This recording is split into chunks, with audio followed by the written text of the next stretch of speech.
Good morning. It's time for Monday Makers. Today we're going to do a little bit of a show and tell. What you're going to need for your supplies is your white blank journal, which maybe you've been writing in already, which is fine. You're going to need a pair of scissors, either the glue in your pack or a glue stick, and then some scrap papers of any sort. And this is where you can get creative with this project for this week. You can cut out pictures from magazines, you can cut out things from newspapers or other items. The idea here is that we are going to be creating a personalized book journal. The idea that you could be kind of keeping track of some of the books that you've been reading this summer, what you like about them. So here is my journal, and I will admit that I did not make this. This was made by my mom, who is incredibly talented and creative, but she's using pieces of fabric, things that she's found. So this technique is called junk journaling. But I was thinking it'd be really fun to use this super white, blank, boring old journal and create it to a one-of-a-kind piece of art. And this is something you can be working on for many weeks as you gather. See, so you don't even have to limit yourself to paper. You can think about fabric. This is actually burlap.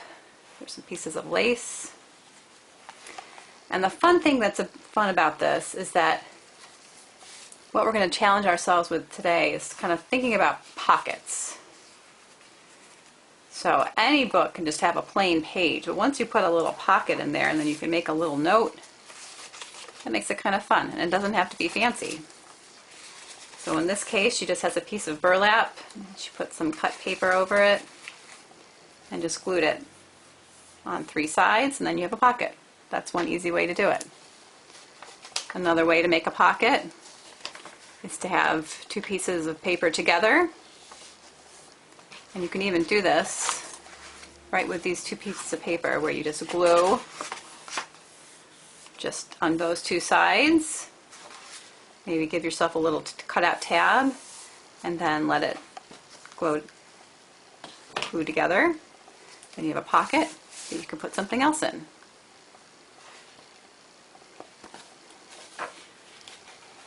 I wonder how many pockets you can make like this in here. Have a page for each book. Alright. Here's just kind of an interesting way to make the page look interesting, where you make it a little bit shorter. You add some fabric that you've pleated.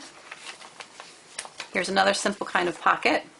So in this case, you have a square piece of paper. Maybe you use some fancy scissors if you have some, and you fold it in half into a triangle, and then you glue just those 2 sides, and now you have another pocket.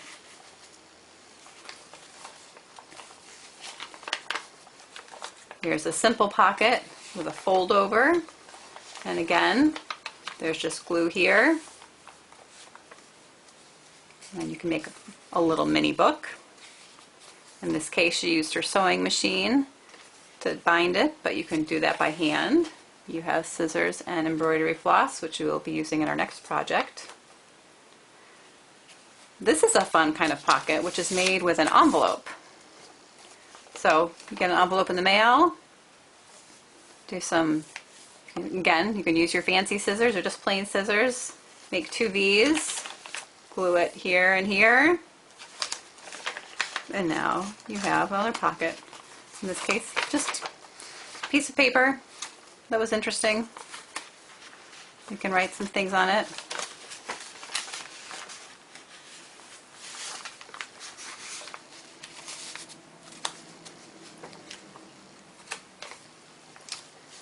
Alright, here's just a little card that's glued right in here. It has some extra. Isn't that fun? And so the idea was that with this is that this was not created in a day. They were pieces that were added to and collected over a course of some time. Things that she's tried a bunch of different times. Here's kind of a fancier pocket. So this is just one piece of paper, and the way she folded it, we're using our origami skills, has now created some different kinds of pockets.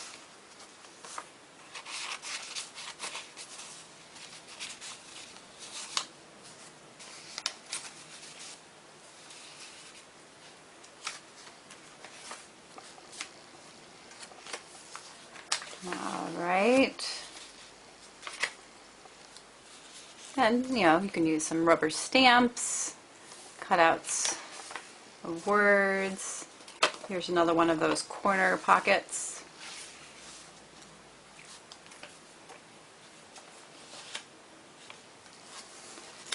In this case, she used a little clip. And I bet that was probably from a card that she got from somewhere. So in this case, the pocket is just a strip of paper.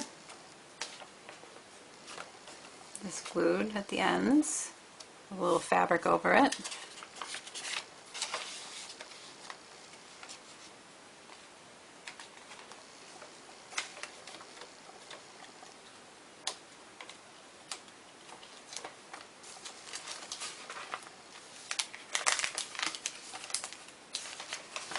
And this is fun because she uses all different kinds of papers, but you can either glue other papers in or just make your papers interesting. You can add quotes from your book. Here's a ribbon pocket that goes across that way. Another envelope pocket.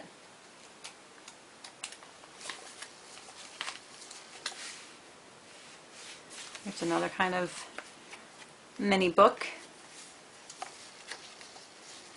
Some interesting paper.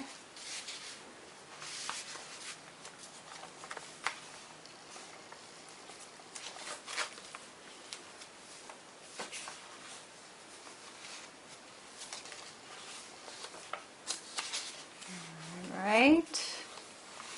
Another little mini book.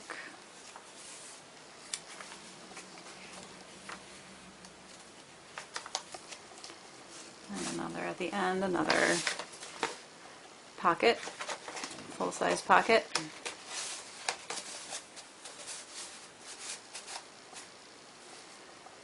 So, have fun with this. I can't wait to see what you'll do. That was a super fancy one.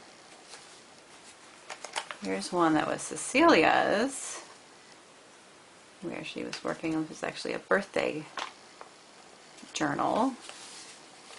But here I was going to show you this one pocket I really like. Where, as you see, it's just a rectangular piece of paper. You fold down two corners so you have that envelope look.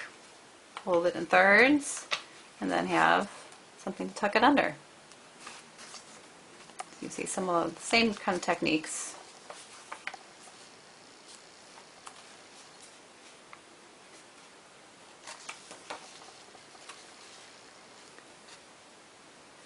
You can put pictures in there.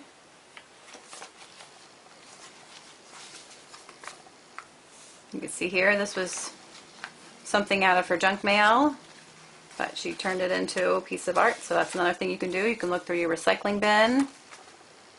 This looks like that was an old manila folder.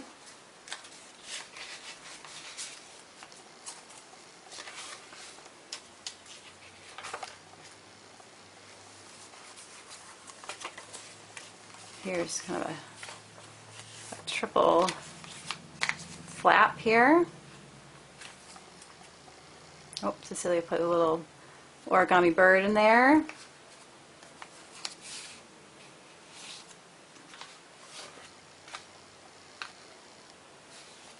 So the idea with this is that it's not going to ever fit flat,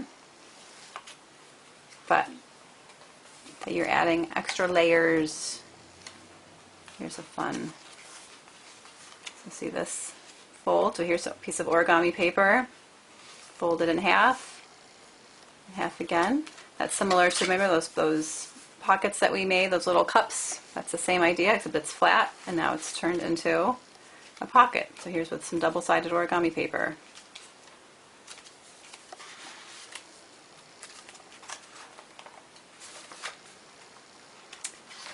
All right, put some coloring pages. All right, well, that is it for Monday Makers for today at the Southworth Library. I hope you enjoy creating. Maybe we might have some rainy days this week, so it might be just right for picking out things that you want to add to your journal. I hope next time I see you, you can bring in your journal to the library to show us what you did. And in fact, you can now make an appointment starting this week. If you go to the Southworth Library website at southworthlibrary.org, you can learn more. Give a phone call to the library at 844-4782, and you can set up a time where you can come into the library and browse for books yourself. You have a half-hour time limit, and there's some rules you need to follow to keep everybody safe. But we are opening the library to limited availability by appointment only starting this week, August 3rd. All right, see you soon. Bye-bye.